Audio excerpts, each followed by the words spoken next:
un homme a commencé à remarquer que quelque chose n'allait pas. L'hôtel où il séjournait semblait rétrécir chaque jour. Pour le vérifier, il attacha une corde entre la fenêtre et la porte. Il l'attendit bien, puis la laissa tranquille. Le matin suivant, au réveil, il trouva que la corde était lâche. La longueur de la corde n'avait pas changé. Donc la distance entre la fenêtre et la porte s'était réduite. La chambre rétrécissait vraiment. Karl n'avait jamais vu quelque chose d'aussi absurde. Il décida qu'il ne pouvait plus rester plus longtemps. Alors il empaqueta ses affaires et se prépara à partir. Mais en vérifiant toutes les sorties, il fut soudain bloqué. L'escalier qu'il avait utilisé pour monter n'était plus là. Chaque couloir s'était transformé en mur. Il tourna dans l'immeuble encore et encore, mais il ne trouva aucune sortie, juste des murs. Karl commença à réfléchir. Peut-être que ce bâtiment avait un mécanisme. Il étudia donc chaque recoin, jusqu'à ce qu'il remarque quelque chose d'étrange. Les tuyaux vibraient, les murs palpitaient comme s'ils avaient un battement. Il s'approcha et colla son oreille au mur. Ce qu'il entendit ressemblait à des tambours. La vibration s'intensifia. Deux petites portes près du sol s'ouvrirent. Un groupe de personnes en sortit. Ils jouaient un décor et d'autres instruments. Ils avançaient vers Karl en jouant une étrange mélodie. Karl fit ce que toute personne normale aurait fait. Il prit sa valise et s'enfuit à toute vitesse. Mais cette bande le suivit, collante comme de la gomme. Ils le poursuivirent jusqu'au deuxième étage. C'est alors qu'il vit une femme âgée qui fumait près de la porte d'une chambre. Il s'y faufila et échappa de justesse. Le couple de personnes âgées qui y vivaient depuis des années à l'hôtel prit pitié de Karl. Mais il n'était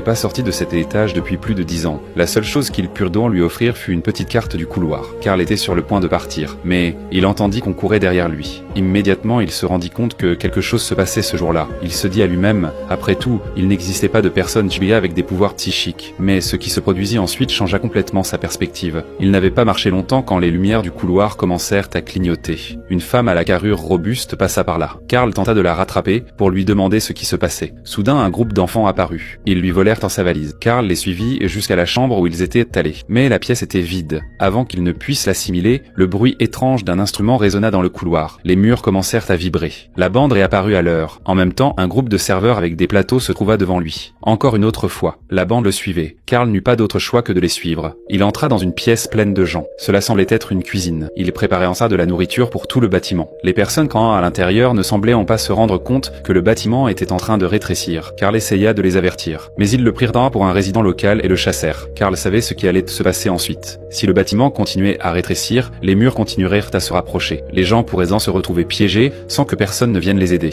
Karl retourna dans sa chambre. Il se rendit compte qu'il ne pouvait compter sur personne d'autre pour s'échapper. Bientôt, la chambre commença à se réduire à nouveau. Le vitrage de la fenêtre se comprima et se brisa.